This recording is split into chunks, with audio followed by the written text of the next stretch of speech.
Okay, my name is Dr. Shmuel Shields, and I'm going to be talking a little bit about this week's Parsha, Eikev. I want to start off with a little story, about a wife of the Vilna Gaon.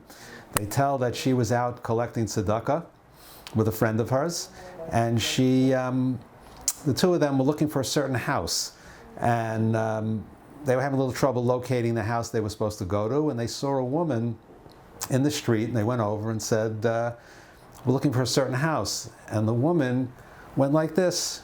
She pointed with her hand like that. So they went to the house, they collected the tzedakah, and then later on the two women made sort of an agreement with themselves that whichever one was nifteris first would come and reveal in a dream to the other woman what it was like in the Olam HaEmes. So the friend of the wife of the Vilna Gaon was nifteris, and that night she came and revealed herself and said to the wife of the Vilna Gaon that I want to give you a little piece of information of what it was like here. And she said the following. She said, remember when we were out collecting tzedakah a while back, and we were looking for a house, we couldn't find it, and we saw a woman, and we went over to her and said, where is the house? We're looking to collect tzedakah, we had to go to a certain house, and she went like this. Well, I want to tell you the reward that woman got in the Olam HaEmes, in the next world, for going like this is beyond your imagination. You can't believe the tremendous reward she got for that small act of kindness that she did.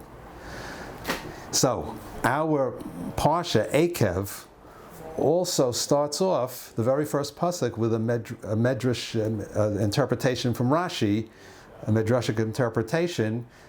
It talks about the importance of the light and the small mitzvahs that many times we take for granted or treat very lightly. V'haya Eikev tishma'un, and it will be because of your listening, es hamishpatim ha'ela, to these ordinances, umishpartem v'asisem, observing and doing them.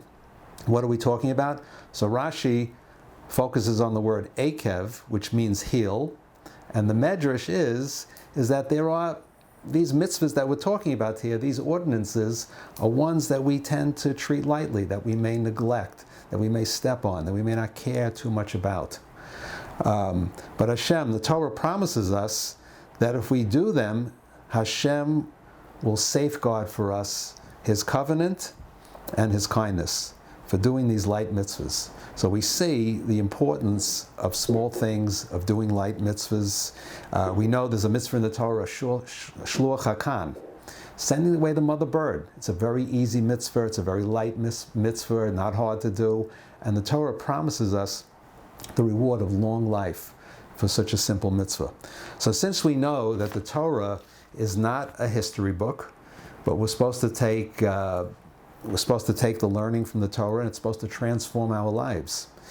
So maybe going into this Shabbos, we could reflect on that first pasuk, and we could maybe think about a mitzvah that we take lightly, that we tend to neglect, that we tend to maybe figuratively tread on with our heels, and maybe we could give some chizuk to that mitzvah. One, if you're having trouble thinking of one, I'm going to mention one that I think is taken very lightly. L'nishmartem me'od l'nafshasechem. You should guard your souls very carefully. The Torah Tamima shows how this verse also teaches the importance of guarding our health.